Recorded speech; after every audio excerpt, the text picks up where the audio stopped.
Il y avait longtemps au pied des montagnes de récifs, derrière le vent du nord, un paradis terrestre que l'on appelait Hyperborée.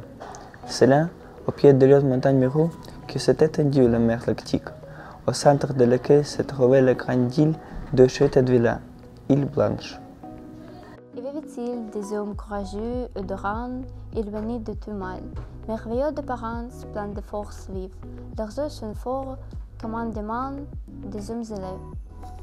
Après que le cataclysme ait changé le climat de leur patrie arctique, les Hyperboréens sont partis sur le grand continent en colonisant le territoire de la région moderne d'Arkhangelsk. Et c'est des ancêtres lointains des Hyperboréens que Arkhangelsk a reçu son nom, la ville d'Arkhange. Ce n'est pas par hasard qu'ils ont choisi notre terre. Ici, les Hyperboréens ont trouvé leur deuxième maison.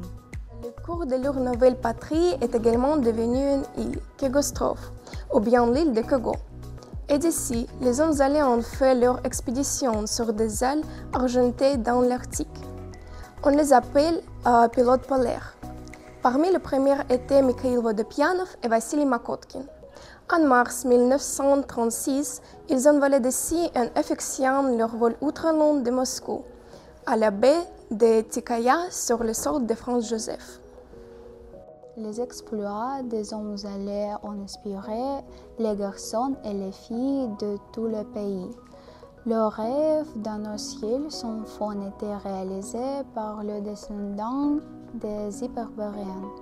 En 1957, au milieu de la taïga du Nord, le premier cosmodrome de cet État du ministère de la Défense a été fondé. Il reste un jour l'unique port spatial actif en Europe. De là, on lance des missiles transportant des satellites vers le ciel dans le cadre des programmes de coopération internationale. Les hommes ailés sont montés vers des étoiles lointaines, mais l'attraction de la Terre n'a pas lâché les Hyperboréens.